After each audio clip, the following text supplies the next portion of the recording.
আহ, চুমু দিল না কেন? সিনেমাতে না এইসবে চুমু হয়? ওরা চুমু করলো না কেন? আবির উত্তরে বলে, কারণ ওরা সিনেমা করছে না। আরবা মন খারাপের সুরে বলে, তবুও চুমু হওয়া উচিত ছিল। আমি কত আশা নিয়ে রিয়েল রোমান্স দেখবো বলে বসে আছি, আর ওরা চুমু করলো না কেন? তো আবির বিরক্তির সুরে বলল, আরে মা, ওটা আমার বউ হবে, আবার ওকে নিবিড় কেন চুমু দেবে? আমি বিয়ের পর তোর লাইভ রোমান্স দেখার শখ মিটিয়ে দেবো না। আরবা দাঁত দিয়ে জিভ কেটে বলে, আমি তো ভুলেই গিয়েছিলাম ওটা তোমার বউ। আশা পাশ থেকে বলে ওঠে, থাম তোরা, আমরা দুজন তোদের বড় ভাই বোন হই, একটু তো লজ্জা কর। নিবিড় নিজেকে সামলে নেয় কোনো মতে। তারপর গম্ভীর স্বরে আদিতাকে বলে, ঘরে যাও তুমি। আদিতা চোখ খুলে ফেলে, নিজের কর্মকাণ্ডে নিজেই লজ্জা পেয়ে বলে, মানে আপনিও চলুন আমার সাথে। নিবিড় কপাল কুচকিয়ে আদিতাকে ধমক দিয়ে বলে, এত রাতে তোমাকে আমাকে একসাথে দেখলে সবাই খারাপ মনে করবে। ঘরে যাও। পরক্ষণে নিবিড় বলে ওঠে, ওয়েট ওয়েট, একটু আগে কি বললাম আমি? আপনাকে আর আমাকে একসাথে দেখলে সবাই খারাপ মনে করবে। এই বুদ্ধিটা আমার মাথায় আগে আসলো না কেন? কোন বুদ্ধিটা? শোনো মেয়ে, আমি তোমাকে দুটো চুমু দিই, আর তুমি চিৎকার দিয়ে পুরো বাড়ি মাথায় তোলো।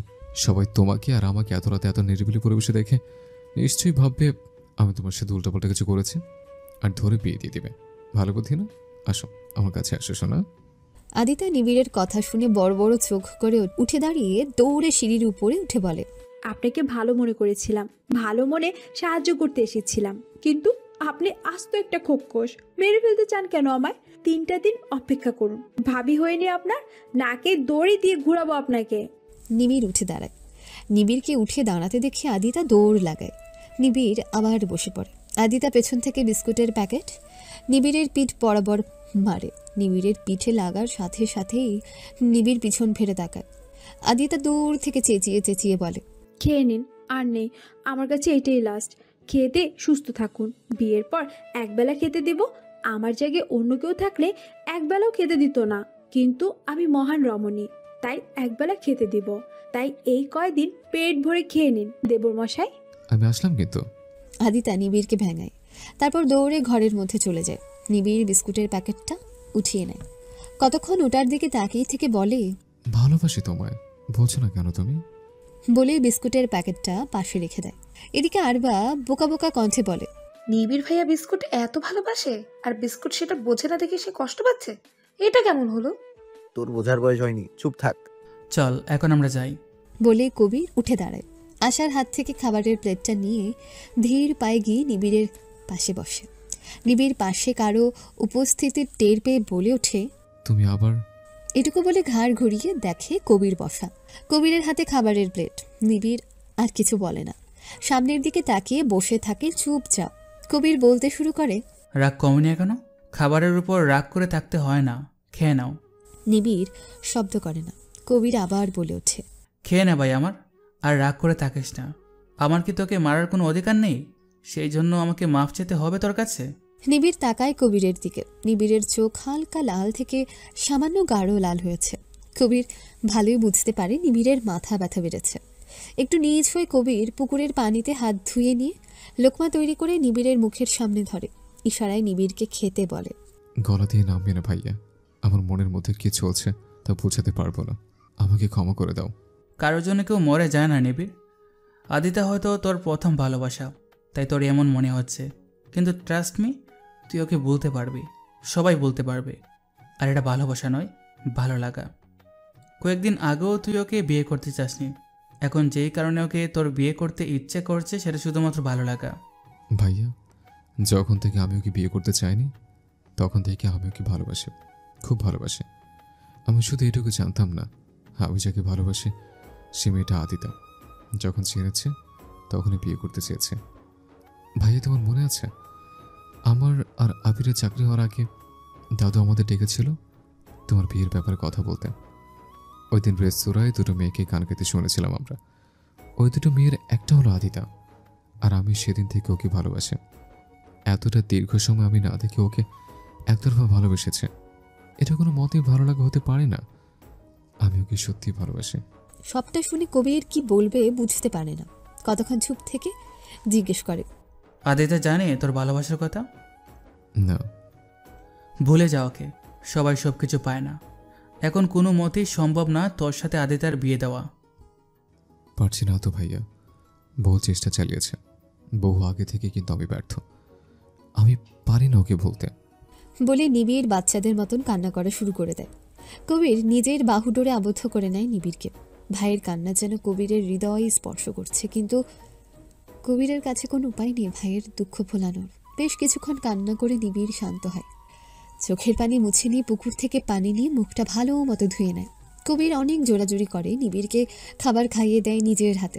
খাওয়া দাওয়া শেষে নিবিড়কে নিয়ে বাড়ির উদ্দেশ্যে রওনা দিলে নিবিড়, আশা, আবির আর আরবাকে দেখে চমকে ওঠে। কবিরের দিকে তাকালে কবির বলে কবিরের সাথে এসেছে এরা। নিবিড় একটু লজ্জা পায়, বিশেষ করে আরবার জন্য। ছোট বোনটার সামনে ফটফট করে তার লাভ স্টোরি বলেছে, এমনকি কান্নাও করেছে সে। নিবিড় কিছু না বলে দ্রুত পায়ে হেঁটে বাড়ির মধ্যে যায়। সোজা নিজের রুমে না গিয়ে কবিরের রুমে যায়। সে আজ কবিরের সাথে ঘুমাবে বলে মনস্থির করেছে। সে খাটের উপর বসে বেডসাইড টেবিল থেকে পানি নিয়ে বুক পকেট থেকে বের করে আদিতার দেওয়া ওষুধটা খেয়ে নেয়। তারপর শুয়ে পড়ে। কবির আশা আগে আগে যাচ্ছে, পেছন পেছন আরবা আর আবির আসছে। আবির আরবাকে বলে আজকে যে সে যা যা দেখেছে বা শুনেছে তা যেন কাউকে না বলে। আরবাও লক্ষ্মী বাচ্চার মতন সবটা মেনে নেয়। আবিরের আরবার উপর ভরসা আছে। মেয়েটা খুব বাধ্য, সবার কথা শুনে চলে, লক্ষ্মী বাচ্চা একটা। আবির আর কবিরের রুমে এসে দেখে নিবিড় শুয়ে আছে। দুজনেই হাসে। ভাইয়ের হাতে মার খেয়ে আজ ভাইয়ের কাছে শোয়ার ইচ্ছে হয়েছে।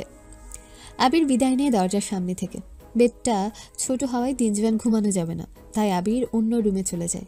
কবির গিয়ে নিবিড়ের পাশে শুয়ে পড়ে। নিবিড়ের গায়ে হাত দিয়ে চোখ বন্ধ করে নেয় সে। নিবিড়ও কবিরকে জাপটে ধরে। কবির মুচকি হাসে। ছোটবেলায় ঠিক এভাবেই নিবিড় তাকে জাপটে ধরে ঘুমাতো। আজ বহু বছর পর আবার ঘুমোচ্ছে। খুশিতে কবিরের চোখে পানি চলে আসে। আদিতা ধীর পায়ে হেঁটে বাড়ির মধ্যে প্রবেশ করে। আশপাশটা ভালো মতো দেখে নিয়ে তাদের 3 বান্ধবীর জন্য বরাদ্দকৃত রুমটাতে যায়। গিয়ে দেখে ধারা বেঘরে ঘুমোচ্ছে, কিন্তু রাইমার দেখা নেই। আদিতা যখন নিবিড়ের কাছে গিয়েছিল তখন ধারা জেগেছিল, কিন্তু রাইমা রুমে ছিল না। আর এখনও তাই। রাইমার দেখা নেই। কই গেল মেয়েটা? কালকে থেকে কেমন যেন আপসেট দেখাচ্ছিল মেয়েটাকে। আদিতার চিন্তা হয় খুব। ওয়াশরুমটা চেক করে নেয় সে, না ওয়াশরুমে নেই। তারপর আস্তে আস্তে করে বারান্দায় যায়। বারান্দার এক কোণায় হাঁটুতে মুখ গুজে বসে আছে একটা মেয়ে। লম্বা ঘন চুলগুলো খোলা, মেঝেতে গড়াগড়ি খাচ্ছে চুলগুলো। আদিতা বুঝে এটা রাইমা। আদিতার জায়গায় অন্য কেউ থাকলে নির্ঘাত পেতনি ভেবে জ্ঞান হারাতো। আদিতা গিয়ে রাইমার পাশে বসে। টের পায় না রাইমা আদিতার উপস্থিতি। আদিতাকে অবাক করে বিষয়টা। মেয়েটা তার উপস্থিতি কিভাবে যেন টের পেয়ে যায় সব সময়, কিন্তু আজ পেল না। কেন পেল না? ওর কি শরীর খারাপ নাকি মন খারাপ? কোনো বিষয় নিয়ে দুশ্চিন্তায় আছে নাকি? সেদিনের রাইমা আর ধারার কথা কাটাকাটিতে এটুকু স্পষ্ট যে রাইমা নিবিড়কে ভালোবাসে। আচ্ছা, নিবিড় স্যারও কি রাইমাকে ভালোবাসে? বাসলেও বা আদিতার কি, হয়তো কিছু না। কিন্তু প্রশ্নটা মনের কোণে উকি দিলেই হৃদয়ে ক্ষীণ ব্যথা সৃষ্টি হয়। কেন জানি মানতে পারে না আদিতা বিষয়টা। কিন্তু কেন? আদিতা চোখ বুজে নেয়। রাইমার চিন্তা দূর করতে এসে নিজেই চিন্তামগ্ন হয়ে যাওয়ায় বিরক্ত হয় খানিকটা। নিজের চিন্তাগুলো মনের মধ্যে লুকিয়ে ফেলে খুবই যত্নে। তারপর হাত নিয়ে রাখে চুল দিয়ে আবৃত রাইমার পিঠে। চমকে ওঠে রাইমা, মাথা তুলে তাকায় আদিতার দিকে।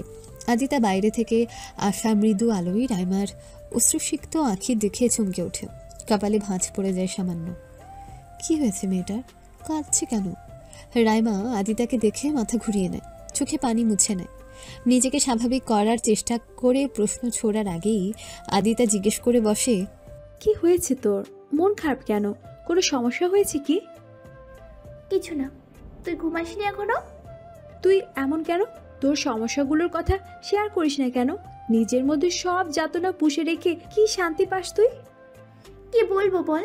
আমার জন্য অনেক করেছিস তোরা। আমার সব সমস্যায় মুশকিল আসান হয়েছিস, কিন্তু আর কত? আমি আর চিন্তায় ফেলতে চাই না তোদের।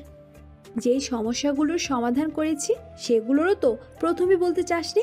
তোর খালার বিচ্ছেদের কারণে তুই আর ঢাকায় থেকে পড়াশোনা করতে পারবি না, সেটাও প্রথমে বলিসনি আমায়। আমি জোরাজোরি করেছি, তারপরে তুই জানালি। এখানে সমস্যাটাও বলে দে। আমি তোকে আর ধারাকে একদমই মনমরা হয়ে পড়ে থাকতে দেখতে পারি না। সমস্যাগুলো কষ্টগুলো শেয়ার করলে মনটাও হালকা হয়। বলে দে রাইমা, কি হয়েছে তোর? রাইমা আদিতার কথা শুনে কাঁদতে শুরু করে। বলতে থাকে তার সাথে ঘটে যাওয়া সব ঘটনাগুলো, কিভাবে এক অচেনা পুরুষের প্রেমে পড়ে সে কাতরাচ্ছে দিন রাত, কিভাবে নিবিড়কে ভুল করে নিজের ভালোবাসার মানুষ ভেবে সর্বহারা হয়ে বসে আছে সে, কিভাবে তার মনের মানুষটা তাকে ভুল বুঝে ঘর বাঁধতে চলেছে আরেকজনের সাথে। সব বলে রাইমা। আদিতা সব শুনে গালি দিতে শুরু করে রাইমার সে অচেনা পুরুষকে। অসভ্য জানোয়ার লোক একটা, এখানে তোর দোষ কোথায়? একে তো কাপুরুষের মতো সামনে না এসে ফোন আলাপ করে পটিয়েছে, তার উপর আবার তুই ভুল বুঝে আরেকজনকে সে ভাবায় মাইন্ড করে বিয়ে ঠিক করে বসে আছে। কেন রে? সে যখন দুটো চোখ দিয়ে দেখলো তুই আরেকজনের দিকে তাকিয়ে আছিস, তখন মুখ খুলে জিজ্ঞাসা করতে পারতো না তুই কেন তাকিয়েছিলি? তাহলেই তো সবটা ক্লিয়ার হয়ে যেত। অবশ্য তোরও দোষ আছে, যখন মনে হলো নিবিড় স্যার তোর ভালোবাসার মানুষটা হতেও পারে, তখন গিয়ে জিজ্ঞাসা না করে বলদের মতো তাকিয়ে থাকতি কেন? হুদাই ওই ভণ্ডটার জন্য ঘুম হারালি, ভালোবাসা হারালি, শান্তি হারালি, বন্ধু হারালি। আর ওই খচ্চরটা ধেই ধেই করে বিয়ে করবে বলে ঠিক করে নিল। বেয়াদব ব্যাটাকে হাতের কাছে পেলে না কান টেনে চিড়ে দিতাম। ক্যারেক্টারলেস অসভ্য ব্যাটা। এভাবে বলিস না, কষ্ট হয় তো। আমাকে আগে বললে এত কষ্ট হতোই না। আমার ফোন দিয়ে ওই ব্যাককেল ব্যাটাকে ফোন দিয়ে বল, পড়াইলে সব ঠিক হয়ে যেত। বুদ্ধি হাঁটুতে নিয়ে ঘুরলে তো হবে না সোনা। আমি বুঝেছিলাম সবটা ঠিক হয়ে যাবে, কিন্তু এইটুকু বলেই রাইমা আবার কান্না করতে শুরু করে। আদিতা রাইমার চোখের পানি মুছে দিয়ে বলে, কাঁদবি না একদম, এখন কান্না করলে মার খাবি কিন্তু আমার হাতে। ঘুমাতে চল, রাতটা আমাকে ভাবার সময় দে। কালকে ধারার সাথে কথা বলে কিছু একটা উপায় বের করব।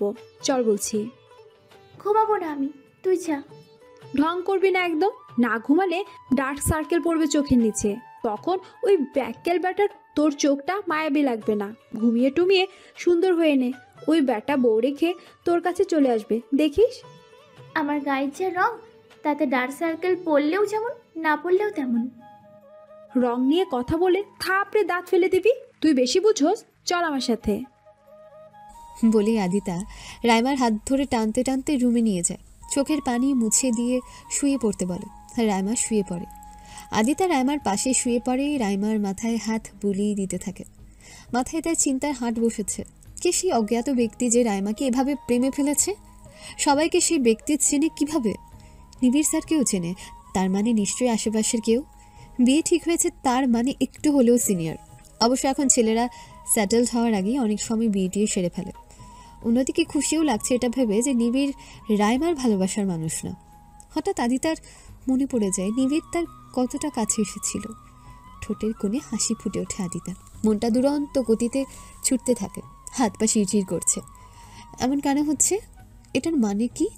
সকাল 5:47 কবিরের ঘুমটা ভেঙে যায়। নিবিড় এখন আর তাকে ধরে নেই। উল্টো দিক ফিরে শুয়ে আছে নিবিড়। কবির উঠে নিবিড়ের গায়ের কাঁথাটা একটু নামিয়ে দেয়। গলা ঘামে ভিজে আছে নিবিড়ের। ছেলেটা একলা ঘুমালে এসি ফুল পাওয়ারে দিয়ে কাঁথা মুড়ি দিয়ে ঘুমায়। কবির সবসময় কাঁথা ছাড়াই ঘুমায়, এসির পাওয়ার স্বাভাবিক রেখে। নিবিড়ের কাঁথা নিয়ে ঘুমানো অভ্যেস হয়ে যাওয়ায় গরম লাগছে, তবুও কাঁথা নামাচ্ছে না। কবির তাই ঘুমের সুযোগ নিয়ে নামিয়ে দিল কিছুটা। এসির টেম্পারেচার কিছুটা কমিয়ে দিল। তারপর বেডসাইড টেবিল থেকে গ্লাস উঠিয়ে দেখলো পানি নেই। মূলত পিপাসা লাগার কারণেই ঘুম থেকে উঠেছে সে। তাকেই দেখে আজ খালা পানির জগটাও রেখে যায়নি। কবির নেমে দাঁড়ায়, পানি খাওয়ার উদ্দেশ্যে নিচে নামে। নিচে যেতে রওনা দিতে শুনে ফোন বাজছে তার। ফোনটা হাতে নিয়ে দেখে ধারা ফোন দিচ্ছে। এত সকালে ধারার ফোন পেয়ে কবির একটু তবদা খায়। ফোন কেটে দিয়ে কল ব্যাক করতে করতে নিচে চলে যায় পানি খাওয়ার উদ্দেশ্যে। কবির নিজের রুম থেকে বের হওয়া মাত্র ধারা ফোন রিসিভ করে। কবির কিছু বলার আগেই ওপাশ থেকে ধারা ঘুমো ঘুমো ভারী কণ্ঠে বলে, উঠুন, আপনি দ্রুত উঠে নিচে আসুন। আমি তো নিচেই যাচ্ছি, তুমি কই? এত দ্রুত বলার সাথে সাথে কেউ এমনটা করে নাকি? আমি তো এখনো বেডে। আমি নিচে এসে গেছি, তুমিও আসো। 10 মিনিট সময় দিন, আসছি আমি। 10 মিনিট সময় ধরে কি করবে তুমি? আহা, বসুন তো আপনি, আসছি আমি। বলে ধারা ফোনটা কেটে দেয়। কবির আগে এক গ্লাস পানি খেয়ে নেয়, তারপর গিয়ে সোফায় বসে ধারার অপেক্ষা করতে থাকে। 7 মিনিটের মাথায় আরবা নিচে নেমে আসে, সোজা রান্নাঘরে চলে যায় মেয়েটা। কবির ডাক দেয় পেছন থেকে, আরবা দৌড়ে কবিরের সামনে চলে আসে। কিছু লাগবে ভাইয়া? না আপু, তুই এত সকালে উঠছিস কেন? রাতে না দেরি করে ঘুমালি? এখনও ঘুম কমপ্লিট হয়নি, ঘুমে গিয়ে। একটু কাজ আছে, তারপরেই ঘুমাবো। আচ্ছা, তাড়াতাড়ি শেষ করো কাজ। কি কাজ জিজ্ঞেস করবে না? তোর বড় মা বলে মেয়েরা বড় হলে নিজের বউ ছাড়া কাউকেই কি কাজ বা কেন নামাজ পড়ে না এসব জাতীয় প্রশ্নগুলো জিজ্ঞেস করা উচিত না। তাই গিয়ে কাজ কর। অমন কোনো কাজ না, শুধু চা বানাবো আর ছবি তুলবো। চায়ের ছবি দিয়ে তুই কি করবি? তা তো ধারা আপু জানে। আমি চাটা বানিয়ে আসছি, দাঁড়ো। বলে আরবা চলে যায়। ধারার দুষ্টু মস্তিষ্কে নতুন কি দুষ্টুমির বুদ্ধি এসেছে তা নিয়ে ভাবুক হয়ে পড়ে কবির। পাক্কা 22 মিনিট পর ধারা নিচে আসে। কবির সেদিকে তাকিয়ে হারিয়ে যায় যেন। ধারার উজ্জ্বল শরীরে বেবি পিঙ্ক জর্জেটের শাড়ি জড়ানো, চুলগুলো খোলা, চোখে হালকা কাজল আর ঠোঁটে লিপস্টিক। এতে অপরূপা লাগছে মেয়েটাকে। ধারার এই মুহূর্তে মুচকি হাসি দেওয়ার কথা কবিরকে দেখে, কিন্তু সে তা না করে হাই তুলতে তুলতে সিঁড়ি দিয়ে নামছে। কবির সেদিকে তাকিয়ে হাসে শুধু। ধারা কবিরের পাশে বসে আরবাকে ডাক দেয়। আরবা রান্নাঘর থেকে হাঁক ছেড়ে বলে, আর 2 মিনিট ওয়েট করো। কবির আর ধৈর্য ধরতে না পেরে বলে, কি হয়েছে? শাড়ি পরে এত সকালে কই যাবে তুমি? পুকুর পাড়ে। পুকুর পাড়ে যেতে শাড়ি পরতে হয় নাকি? আরে কালকে রাতে ভাবলাম আমাদের প্রি ওয়েডিং ফটোগ্রাফি তো করা হয়নি, তাই পুকুর পাড়ে বসে চা খেতে খেতে তোমার কাঁধে মাথা রেখে পানিতে পা ভিজিয়ে কয়েকটা ছবি তুলব। ফটোগ্রাফার পাবে কই? আর বা ফোন দিয়ে তুলে দিবে। দাঁড়াও, আমিও পোশাক চেঞ্জ করে আসি। না, পোশাক চেঞ্জ করার হলে আগেই বলতাম, তোমাকে এমনই সুন্দর লাগছে, আর কিছু চেঞ্জ করতে হবে না। আরে বাবা, আমি ফেসবুকে প্রোফাইল পিক দিব, ওখানে অনেক মেয়ে তোমাকে বেশি সুন্দর দেখলে তো লস। না না, তুমি এমন করেই ছবি তুলবে। বাহ, চমৎকার। উনি শাড়ি পরে ছবি তুলবে আর আমি টি শার্ট আর ট্রাউজার পরে? খুবই ভালো। বেশি কথা বলিও না তো, এভাবেই তুলবে ব্যাস। আরবা 2 কাপ চা ট্রেতে নিয়ে হাজির হয়। তারপর কিছু একটা মনে করে ট্রেটা টি টেবিলের রেখে দৌড় লাগায়। কিছুক্ষণ পর নিবিড়কে আর একটা ছোট্ট ব্যাগ নিয়ে হাজির হয় আরবা। নিবিড়ের হাত ধরে টেনে টুনে নিয়ে আসছে আরবা। আর এদিকে নিবিড় ঘুমের কারণে ঠিকমতো চোখও খুলতে পারছে না। কালকে রাতে আদিতার দেওয়া মাথা ঠান্ডার ওষুধের কারণে এত ঘুম নিবিড়ের চোখে। ধারা কবিরের কানে কানে জিজ্ঞেস করে নিবিড় ঘরের মধ্যে এলো কিভাবে। কালকে রাতে তো রাগ করে চলে গিয়েছিল পুকুর পাড়ে। কবিরও কানে কানে সবটা বলে ধারাকে। ধারা জানতো যে আদিতা গিয়েছিল রাতে নিবিড়ের কাছে। এদিকে কবিরও গিয়েছিল। কেউ কাউকে দেখেনি তাহলে? কবিরকে জিজ্ঞেস করতে চেয়েছিল আদিতাকে দেখেছে কিনা, কিন্তু পরক্ষণেই থেমে যায়। আদিতা অত রাতে নিবিড়ের কাছে গিয়েছিল, ব্যাপারটা ভালো নাও লাগতে পারে কবিরের। তাই চেপে যায় ধারা। ধারার আর আরবাকে জিজ্ঞেস করে না নিবিড়কে কেন ডেকেছে, কারণ সে ভালো মতোই জানে নিবিড় ছবি তুলতে পছন্দ করে, আর তার তোলা ছবিগুলো যে অসাধারণ হয় তাও জানে। আদিতার প্রোফাইলে এখনও নিবিড়ের তোলা সেই অসামান্য ছবিটি। কী যে সুন্দর হয়েছে ছবিটা, তা বলার বাইরে। সবাই মিলে পুকুর পাড়ে যায়। নিবিড় গিয়ে চোখ মুখে পানি দিয়ে নেয় আগে। আরবা তাকে ওয়াশরুমে যাওয়ার সময়টুকুও দেয়নি। তারপর নিবিড় ধারার সাথে কথা বলে জেনে নেয় ঠিক কী ধরনের ছবি চায় সে। সবটা শুনে নিবিড় পুকুরের ওপারে চলে যায়। পুকুরটা বিশাল বড়। ধারার চিন্তিত কণ্ঠে কবিরকে জিজ্ঞেস করে এত বড় পুকুরের ওপার থেকে ছবি তুললে তাদের ঠিকমতো দেখা যাবে কিনা। কবির বলে যে কোনো সমস্যা হবে না। কবির আর ধারা পোজ দেয়। নিবিড় বারংবার নিজের জায়গা পরিবর্তন করে করে ছবি তুলে দিতে থাকে। 1 ঘন্টারও বেশি সময় ধরে ছবি তুলে দেয় নিবিড়। পুকুর পাড়, আমবাগান, বাড়ির ছাদ, ফুলবাগান সব জায়গায় বসে ছবি তুলে দেয় নিবিড়। তারপর ছবিগুলো তখনই ধারার ফোনে দিয়ে দেয় সে, আর ঘুমোতে চলে যায়। চোখ খুলে রাখা দায়ী হয়ে পড়েছে তার জন্য। কবিরেরও খুব ঘুম আসছে, তাই সেও চলে যায় ঘুমাতে। কিন্তু এদিকে ধারার চোখে 1 ফোঁটাও ঘুম নেই। সে রুমে এসে শাড়ি পাল্টে নিয়ে ফোন নিয়ে বসে। সবগুলো ছবি খুঁটিয়ে খুঁটিয়ে দেখতে থাকে। অনেকক্ষণ খাটাখাটি করে একটা ছবি তার মনে পড়ে। ছবিটাতে সে কবিরের কাঁধে মাথা দিয়ে কবিরের দিকে তাকিয়ে আছে, মুখে এক চিলতে হাসি, তার চায়ের কাপটা পাশে রাখা, আর কবির চওড়া হাসি দিয়ে ক্যামেরার দিকে তাকিয়ে আছে, হাতে চায়ের কাপ। নিদারুণ ছবিটা পুকুর পাড়ে বসে তোলা, পুকুরের পানিতে পা। ধারার সময় ব্যয় না করে ছবিটাকে প্রোফাইল পিক দিয়ে দেয়।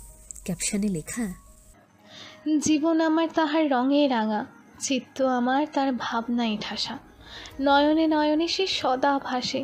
এ কি সুখ আমার, নাকি মরণের সূচনা? এটুকু লিখে সে অনুধাবন করে ক্লান্ত শরীরে আর কোনো বল নেই। শুয়ে পড়ার প্রস্তুতি নিতে আদিতা বাড়াভাতে ছাইয়ের মতন উড়ে এসে ঝুড়ে বসে। ধারাকে আর শুতে দেয় না। নিজে সবে মাত্র ঘুম থেকে উঠেছে। উঠে ধারাকে এক প্রকার টেনে বেলকানিতে নিয়ে গিয়ে রায়মার ব্যাপারে সবটা বলে। সবটা শুনে ধারার প্রচণ্ড মন খারাপ হয়। সে নিজেও প্রেমে পড়েছিল। প্রেমে পড়ার যে নির্দিষ্ট কারণ থাকে না, তাও সে আবিষ্কার করেছে কবিরের প্রেমে পড়ে। ভালোবাসার মানুষটা অন্য কারো হয়ে যাবে সেটা শুনলে কি নিদারুণ বেদনা সইতে হয় তাও ধারা জানে। কিন্তু এখন উপায় কি? লোকটাকে তো চেনে না তারা, কি করে খুঁজবে ওই লোককে? বেলা 11টার দিকে বাড়ির সবাই মিলে কেনাকাটা করতে বেরিয়ে পড়ে। বাড়িতে তেমন কেউ নেই। সকালে খাবার খাওয়ার আগে আদনানও জানিয়ে দিয়েছে সে বিয়েতে রাজি এবং সে তার বউকে বিয়ে করে একেবারে এখান থেকে নিয়ে যাবে। ছাড়া হাত পা হয়ে থাকার স্বপ্ন আমিন সাহেবের মিটে গেল। একমাত্র ছেলের বিয়ের কেনাকাটা করতে যে মেয়ে বউ আর ছেলেকে নিয়ে বেরিয়ে পড়েছে সেও। কিছু স্বর্ণের জিনিস, শাড়ি সব কিছুই আজ কিনে নিয়ে আসবেন তারা। বিয়ের মাত্র 3 দিন বাকি। স্বর্ণের গয়না বাদে সব কিছুর টাকাই আদনান পরিশোধ করে। এরপর সবাই দুপুর 2টার দিকে একত্রিত হয়। 3 জোড়া কনের জন্য একই ধরনের হলুদ ও মেহেন্দি সন্ধ্যার পোশাক কেনা হয়। আর্টিফিশিয়াল ফুলের গয়নাও একই রকম কেনা হয়। সবাই বাড়ি ফিরে যে যার মতন রেস্ট নেয়। আদিতার মন খারাপ। সে আজ অনেকবার নিবিড়কে খুঁজছে কিন্তু কোথাও পায়নি তাকে। মন খারাপ করে ছাদে যায়। গিয়ে দেখে আরবার আদনান ছাদের ওই রুমটার উপরের ছাদে বসে গল্প করছে। আদনানের হাতে গিটার, হয়তো গান শুনিয়েছে তার বউকে। আদিতা মুচকি হাসে। নিজে দৃষ্টিপাত হতেই দেখে নিচে একটা জায়গায় গাছের ছায়ায় বসে ধারা আর কবির কথা বলছে। আদিতার হাসি থেমে যায়। জেলাস ফিল করছে সে খুব। বিয়ে তো তারও ঠিক হয়েছে, কিন্তু আবির তার সাথে তেমন একটা কথা বলে না। কিন্তু কেন? আদিতার মন খারাপ ভাব নিয়ে ঘুরে বেড়ায়। তারপর হঠাৎ তার মনে পড়তে থাকে নিবিড়ের সাথে তার কাটানো কিছু মুহূর্তের কথা। প্রথম দিনে ধাক্কা খাওয়া, কথা কাটাকাটি হওয়া, নিবিড়ের বদলা নেওয়া, এমনকি নিবিড় তাকে কোলে নিয়েছিল সেটাও। অনুষ্ঠানের দিন শাড়ির কুচি খুলে যাওয়া, বয়েজ ওয়াশরুমে ঢুকে পড়া, নিবিড়ের সাহায্য করা, ঝামেলা ম্যাম, প্রস্টিটিউট বলাই নিবিড় স্যারের প্রটেক্ট করা, কক্সবাজারের খুনসুটি, মিষ্টি নিয়ে দুষ্টুমি করা, পালিয়ে যাওয়ার প্রস্তাব দেওয়া, সব কিছুতেই আদিতার ভীষণ মনে পড়ে। সাথে সাথে মুচকি হাসি ফুটে তার মুখশ্রীতে। হঠাৎ এত নিবিড় স্যারের কথা মনে পড়ার কারণ আদিতা জানে না, কিন্তু তার এই মুহূর্তে খুবই ভালো লাগছে। নিজেকে হালকা মনে হচ্ছে খুব। বক্ষের আনাচে কানাচেতে প্রজাপতিরা উড়ে বেড়াচ্ছে। হঠাৎ আদিতার সেদিন তার গান গাওয়ার মুহূর্তের কথা মনে পড়ে যায়। ঠিক কিভাবে নিবিড় অশ্রুসিক্ত নয়নে তার দিকে তাকিয়েছিল। আচ্ছা, ওই চোখে এত কি কথা ছিল? আদিতা কেন বুঝতে পারছে না ওই চোখের ভাষা? ওই চোখের সম্মোহনী কিছু তো একটা ছিল যা আজও আদিতাকে টানে। আদিতার কালকে রাতের ঘটনা মনে পড়ে যায়। নিবিড় ঠিক কতটা কাছে ছিল তার। নিবিড়ের সিগারেটের গন্ধযুক্ত নিঃশ্বাস কিভাবে আদিতাকে আকুল করে তুলেছিল তা মনে পড়তে আদিতা লজ্জা পায়। আর একটু হলেই যে সর্বনাশ হতে পারত তা ভেবেই আদিতার 2 হাত দিয়ে মুখশ্রী ঢেকে ফেলে। ইস, এত লজ্জা লাগছে কেন? সকাল থেকে মেহেন্দি ও হলুদ সন্ধ্যার আয়োজন করা হচ্ছে ছাদে। বিকেল থেকে সন্ধ্যার মধ্যে হলুদের প্রোগ্রাম শেষ করে রাতে মেহেন্দি ও গান বাজনার অনুষ্ঠান করা হবে এবং অবশেষে পরের দিন বিয়ে। আদিতা তৃষ্ণার্ত চোখ কদিন শুধু নিবিড়কেই খুঁজে বেড়ায়। লোকটাকে রাতে আর সকালে 2 বেলা ছাড়া দেখাই যায় না কয়দিন ধরে। কেমন জানি মনমরা হয়ে পড়ে থাকে। আগের মতন প্রাণবন্ত নেই মানুষটা। মানুষটার কি অসুখ করলো? মন খারাপ নামক ভয়ঙ্কর অসুখ। এত মন খারাপ কিসের তার? আদিতা নিষ্পলক তাকিয়ে থাকে ছাদে স্টেজ করা জায়গার দিকে আর ভাবতে থাকে তার একান্ত ব্যক্তিগত ভাবনাগুলো। পাশ থেকে গম্ভীর কণ্ঠে কবির আদিতার নাম ধরে ডাকে। আদিতা লাফিয়ে ওঠে, বুকে হাত দিয়ে তাকায় কবিরের দিকে, তারপর বলে, জি স্যার, বলুন। স্যার শব্দটা প্রফেশনাল। আমি তোমার বাসুর হব, তাই তুমি আমাকে বার্সিরি বাদে সবসময় ভাইয়া বলে ডাকতে পারো। জি ভাইয়া। একটা কথা জিজ্ঞেস করি, কিছু মনে না করলে? অবশ্যই। তুমি কি এই বিয়েতে রাজি? আদিতার এমন একটা প্রশ্ন আশা করেনি সে। কতক্ষণ থেমে থেকে প্রশ্নটার উত্তর গুছিয়ে নেয় সে। প্রশ্নের উত্তরে সে বলে, আসলে আমি বিয়ে নিয়ে তেমনভাবে কখনো ভাবিনি। আদনান ভাইয়া আর বাবা আমার জন্য যেটা ঠিক মনে করেছে আই থিঙ্ক সেটা আমার জন্য ভালো হবে। সো ইয়া, আমি রাজি বিয়েতে। ভেবে দেখো, এখনও কিন্তু সময় আছে। অন্য কাউকে মনে জায়গা দিয়ে ফেলোনি তো? আদিতা চিন্তায় পড়ে যায়। প্রশ্নবিদ্ধ চোখে তাকায় কবিরের দিকে। কবির প্রত্যুত্তরে একটা মিষ্টি হাসি উপহার দিয়ে চলে যায় সেখান থেকে। আদিতা অতল ভাবনায় ডুবে যায়। সে কি কাউকে মন দিয়েছে আসলে? কবির এমন কিছু বলতে চায়নি আদিতাকে, কিন্তু নিবিড়ের দিকে সে তাকাতে পারছে না। এদিকে সেদিন রাতে আদিতা নিবিড়ের জন্য চিন্তিত হয়ে খাবার আর ওষুধও নিয়ে গিয়েছিল। সব মিলিয়ে কবিরের মনে হয়েছে আদিতার মনেও নিবিড়ের জন্য একটা সফট কর্নার রয়েছে। আদিতা নিবিড়ের সম্পর্কে ভাবে, কিন্তু কেন ভাবে সে বিষয়টা নিয়ে আর আদিতা ভাবে না। কবির আবিরের দিকটাও ভেবে দেখেছে। দুজনেই ভাই হয়, একজনের জন্য অন্যজনকে তো আর কষ্ট দিতে পারে না সে। তাই বেশ কিছু দিন ধরে সে আবিরকেও ফলো করে দেখছে। আবির বিয়েটা নিয়ে অতটা সিরিয়াস না, কেমন যেন ছাড়া হাত পা। আদিতাকে অতটা সময় দেয় না, কথা বলে না। কবির একবার ভেবেছিল হয়তো তার ধারার প্রতি একটু অ্যাট্রাকশন আছে বা ছিল, তাই সে ধারাকে এতটা সময় দেয়। কিন্তু আদনানকেও দেখলো আরবাকে সময় দিত। ওদের তো আগে তেমন দেখাও হয়নি, তবুও আদনান বেশ সময় দিচ্ছে আরবাকে। আদনানের সাথে কথা না হলেও সে বেশ ভালোই বুঝতে পারে আদনান আরবাকে তার সাথে ইউজড করতে, আরবা সম্পর্কে জানতে আর একটু ইজি হতে আরবাকে সময় দিচ্ছে। কিন্তু আবির তো তেমন কিছুই করছে না। কবির ধারণা করেছিল আবির হয়তো বুঝতে পারেনি যে বিয়ের আগে একটু কথা বলা দরকার এবং একে অপরের সাথে। তাই আবিরকে বলেছিল আদিতাকে সময় দিতে, কিন্তু আবির তাও আদিতাকে সময় দিচ্ছে না। এত কিছুর পর কবির শতভাগ নিশ্চিত আবির সিরিয়াস না বিয়েটা নিয়ে। তাই এখন কবিরও চায় আদিতা আর নিবিড়ের বিয়েটাই যেন হয়, কোনো একটা মিরাকেলের মাধ্যমে হলেও যেন হয়। হলুদের সময় আবির নিবিড়ের সাথে দুষ্টুমি করে প্রচুর। ধারা, আদিতা আর আরবার গালে জোর করে নিবিড়কে দিয়ে প্রথম হলুদ ছোঁয়ায় সে। নিবিড়ও ঠোঁটে কৃত্রিম হাসি ঝুলিয়ে সবাইকে হলুদ দিয়ে দেয় অল্প করে। এরপর সব বয়োজ্যেষ্ঠরা আগে হলুদ দিয়ে চলে যায়। ছোটটা দুষ্টুমিতে মেতে ওঠে পরক্ষণে। পুরী শেষে সবার মাথায় 1 লিটার করে দুধ ঢালা হয়। এটা নাকি ওদের বাড়ির নিয়ম, ঐতিহ্য। দুধ আর হলুদ দিয়ে স্নান করলে বিয়ের দিন উজ্জ্বলতা আসে। তবে আদনান বলে ওঠে, উজ্জ্বলতা দুধ বা হলুদের জন্য আসে না, এটা বিয়ের মতো একটা পবিত্র অনুষ্ঠানের সৃষ্টিকর্তার রহমত স্বরূপ আসে। আপনার যা করছেন তা কুসংস্কার। আমি দুধ দিয়ে গোসল করতে পারবো না, হলুদও দিতে চাইনি, শুধু বাবা বলল দিতে চাই তাই দিলাম। কিন্তু কোনো মতেই দুধের ন্যাকামিতে আমি সায় দিতে পারবো না, সেজন্য সরি। কিন্তু আদনানের কথা কেউ শোনে না। এক প্রকার জোর করেই মাথায় দুধ ঢেলে নেয় তারা। হলুদের অনুষ্ঠানের পর মেয়েরা গোসল সেরে আবার ছাদে এসে পড়ে। হলুদের পর ছাদের মেঝে অল্প সময়ের মধ্যে পরিষ্কার করে ফেলা হয়েছে।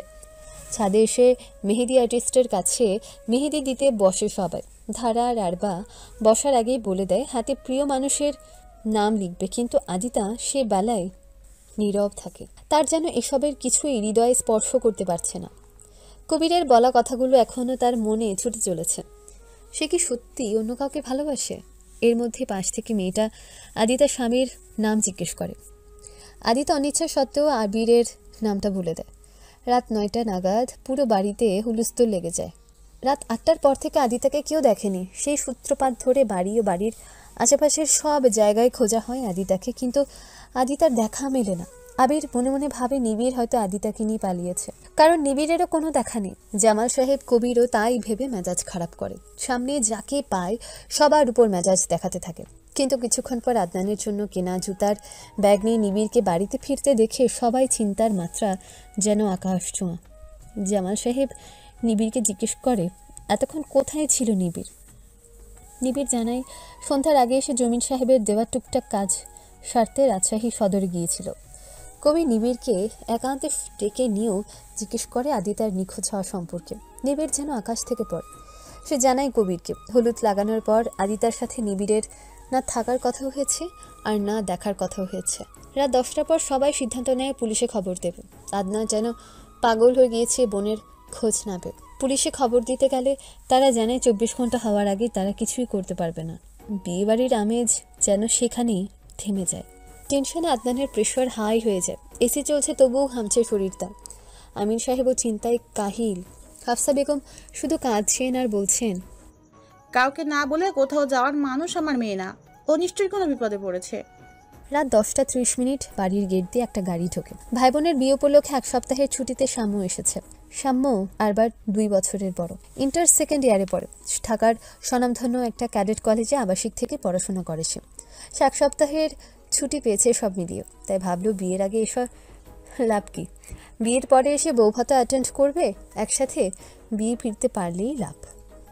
তাই সে বিয়ের আগের দিন এসেছে। বাড়িতে ঢুকে কোনো দিক দিয়েই তার বাড়িটাকে বিয়ে বাড়ি বলে মনে হয়নি।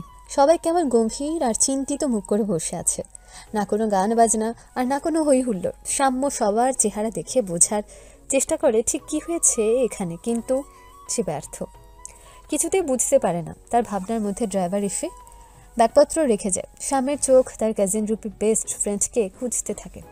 একটু পর তার সন্ধানী চোখ দোতলার রেলিং ধরে দাঁড়িয়ে থাকতে দেখে ষোড়শী কিশোরীকে। মুখটা মলিন করে সোফায় বসে থাকা এক পুরুষের দিকে তাকিয়ে আছে সে। শ্যামও পুরুষটাকে চেনে না, কিন্তু আন্দাজ করে এই লোকই হয়তো তার দুলাভ ব্রো হবে। তার চেয়ে বয়সে ছোট হয়েও শ্যাম্য তার সম্বন্ধী হবে। শ্যাম্য কাঁধে মাথাটা বা ব্যাগটা ঝুলিয়ে রেখেই সিঁড়ি ডিঙিয়ে ডিঙিয়ে দোতলার ষোড়শী কিশোরীর পাশে দাঁড়িয়ে বলে, কিরে আরবু, কাকে দেখছিস এমন করে? বাপরে, বিয়ে ঠিক হতে না হতেই ভাইকে ভুলে গেলি? আগে তো আমি বাড়ি এলে সবার আগে তোর চাঁদ মুখটাই দেখতাম, আর এবার খবরই নেই। আরবা হকচকিয়ে তাকায় স্বামীর দিকে, অবাক হয়ে জিজ্ঞেস করে, তুই কখন এলি ভাইয়া? মাত্রই। কাকে দেখছিস বললি না তো? তোর দুলা ভাইকে। দেখ না, লোকটা টেনশন করতে করতে অসুস্থ হয়ে পড়েছে। তোর যে বিয়ে করবে তাকে আজীবন টেনশন করতে হবে, বেচারার জন্য কষ্ট লাগছে। দুষ্টামি করিস না তো। শ্যাম্য আরবার হাত ধরে আরবার রুমের দিকে নিয়ে যেতে যেতে বলে, এদিকে আয়, কথা আছে তোর সাথে। রুমে এসে আরবার হাত ছেড়ে শ্যাম্য বিছানায় বসে পড়ে। জারিফ ভাই কোনো ঝামেলা করেনি তো তোর বিয়ে ঠিক হওয়ায়? ঝামেলা তো মেজো কাকার পরিবারের সবাই করেছে, কিন্তু বড় কাকার দাদুর কথার উপর কথা বলতে পারেনি। বাবার একা সিদ্ধান্ত হলে তো বিয়েটা ভেস্তে দিত। এত সহজে মেনে গেল? জারিফ ভাইকে প্রথমে বাড়ি আসতে দিলেও ওনার সাথে ঝামেলা করতে চাওয়ায় দাদু সরাসরি বলে দিয়েছে বিয়ের দিন এসে খাবার খেয়ে যেতে। ও, উনি তা কে রে? তোর দুলা ভাই। কি করছিল জারিফ ভাই? সবটা খুলে বলে আরবা। সবটা শুনে শ্যাম্য হা হা হয়ে যায়। বাপরে বাপ, এ তো দেখি শিয়ানে শিয়ানে কোলাকুলি। দুলাব্বর সাথে এক ম্যাচ দাবা তো তাহলে মাস্ট খেলতে হবে, কায়দা কানুনও শিখতে হবে। শিখিস পরে। এখন বল, বাড়ির সবাই মনমরা কেন? কি হয়েছে? আরবা সবটা বলার পর শ্যাম্য যেন কোথায় হারিয়ে যায়। কিছুটা সময় নিয়ে আরবাকে জিজ্ঞেস করছে, আচ্ছা আরবু, আমাদের পদ্মা নদীর পাড়ে যে ছোট ঘরটা আছে সেটাই কি এখন কেউ থাকে? যেটা মাঝি কাকু থাকে? হ্যাঁ। না তো, মাঝি কাকু তো গ্রামের বাড়ি গিয়েছে 15 দিন আগে, আর সপ্তাহখানেক পর ফিরবে। কেন বলতো? ভাবির খোঁজ পেয়ে গেছে মেবি। নিচে চল আমার সাথে। বলে শ্যাম্য নিচে যায়। আরবা বোকার মতন সেদিকে তাকিয়ে থাকে। তার ছোট মাথায় কিছুই ঢুকছে না আপাতত। কিছুক্ষণ দাঁড়িয়ে থেকে বোঝার চেষ্টা করে, কিন্তু কোনো লাভ না হওয়ায় দৌড়ে নিচে যায় সে। শ্যাম্য নিচে যায় দ্রুত পায়। নিচে গিয়ে ঠিক কাকে কথাটা বললে বুঝতে পারে না। ততক্ষণে আরবাও এসে হাজির হয় সেখানে। আরবা শ্যাম্যকে প্রশ্ন করে সে কিভাবে জানলো আদিতা কোথায়, কিন্তু শ্যাম্য কোনো প্রশ্নের উত্তর না দিয়ে ড্রয়িং রুমের একদম মিডলে গিয়ে দাঁড়ায় আর বলতে শুরু করে, শোনো সবাই, আমি মেবি জানি ভাবি কোথায় গিয়েছে। জারিফের বাবা শ্যামের কথা শুনে ঘাবড়ে গিয়ে এক প্রকার ধমক দিয়ে বলে, বাচ্চা মানুষ পাকনামি করতে এসেছি যেখানে, উল্টাপাল্টা কথা না বলে যা এখান থেকে। আজব তো, তুমি এমন করছো কেন? তোমার ছেলে উদাও করেছে তাই আদনান ভাই তাকে মুখ্য জবাব দিয়েছে, আর সে ছেড়ে দিবে? এমন দুধে ধোয়া তো সে না, সে তো আসলে চোনাই ধোয়া। বেয়াদব, ঢাকায় বসে বেয়াদবই শিখিস তুই? উপরে যা বলছি। আদনান শ্যামের কথা শুনে দৌড়ে শ্যামের কাছে আসে। শ্যামের কাঁধ দুহাত দিয়ে ধরে আর জিজ্ঞেস করে, তুমি ওনার কথায় কান দিও। আমাকে বলো কোথায় থাকতে পারে আদিতা, বলো তুমি। পদ্মা নদীর পাড়ে আমাদের একটা ছোট্ট একটা রুমের বাড়ি আছে, ওখানেই পাবে ভাবিকে। তোর সেটা কেন মনে হলো? কারণ ব্রো, মাঝি কাকা এখানে নেই, গ্রামে গিয়েছে। তো ওখানে কেউ না থাকলে লাইট জ্বলার কথা না, ওখানে লাইট জ্বলছিল। জারিফ ভাইয়ের গাড়িও দেখেছি ঘরের পাশে, আরো কয়েকটা ছেলেকে দেখেছি। জারিফের কাছে তো চাবি নেই। সো হোয়াট, মেজো কাকার কাছে, ইভেন তাদের 4 ভাইয়ের কাছে আছে। আমাদের সময় নষ্ট না করে যাওয়া উচিত ওখানে। মেজো কাকা চিন্তায় পড়ে যান। এদের কথার মধ্যে সুযোগ বুঝে একটু সাইডে চলে যান তিনি। পকেট থেকে ফোন বের করা মাত্রই কেউ ফোনটা ছিনিয়ে নিয়ে যায়। তিনি অবাক চোখে সেদিকে তাকিয়ে দেখে কবির। কবির তার ফোনটা নিয়ে সবার সামনে গিয়ে বলে, আমার মনে হয় শ্যাম্য ঠিকই বলছে, সবাই চলো ওখানে। আর হ্যাঁ, আশা গিয়ে মেজো কাকি আর মিতু মিনাকে চোখে চোখে রাখিস তোরা। এটা বলে বাড়ির সব পুরুষেরা বেরিয়ে যেতে নেয়। আরবা দৌড় এসে বলে, আমিও যাব তোমাদের সাথে। না বাবু, তোর যেতে হবে না, বাসায় থাক তুই। ফোন দিয়ে জানাবো তোকে সব, কেমন? আবির, তুই আর শাম্যও বাড়িতে থাক, বাইরের সবাই যাওয়াটা ঠিক হবে না। সবাই বেরিয়ে পড়ে। নিবিড় ড্রাইভিং সিটে বসে আর আদনান তার পাশে। কবির, জামাল সাহেব আর আমিন সাহেব পেছনে বসে। নিবিড় গাড়ি স্টার্ট দিয়ে সর্বোচ্চ গতিতে গাড়ি চালাতে থাকে। ৪৫ মিনিটের রাস্তা ২৫ মিনিটে পাড়ি দেয় তারা। জায়গাটা ভীষণ নিরিবিলি, আশেপাশে লোকালয় নেই। গাড়ি থেকে নেমে আরও একটা গাড়ি দেখে তারা। বাড়িতে এখনো লাইট জ্বলছে, কিন্তু বাইরে কোনো লোক নেই। আদনান আর নিবিড় দৌড়ে বাড়িটার দরজার কাছে গিয়ে দেখে দরজা লাগানো। বাড়ির ভেতর একটা মেয়ের কান্নার শব্দ আর কোকানোর শব্দ শোনা যাচ্ছে, আর কিছু লোকের চাপা স্বরে কিছু কথা বলা। এসব শুনে আদনান আর নিবিড় দুজনেরই মনের মধ্যে মোচড় দিয়ে ওঠে। আদনান যেন পাথর হয়ে গিয়েছে। দরজার ওপারে কি হচ্ছে তা যেন কল্পনাও করতে পারছে না সে। নিবিড় দরজা ধাক্কাতে থাকে, কিন্তু ভেতর থেকে কেউ রেসপন্স না করাই দরজা ভাঙার সিদ্ধান্ত নেয়। ততক্ষণে বাকিরাও দরজার কাছে এসে পড়েছে। নিবিড়ের সাথে কবিরও দরজা ভাঙায় যোগ দেয়। এদিকে আদনান কি করবে তা যেন বুঝতে পারছে না।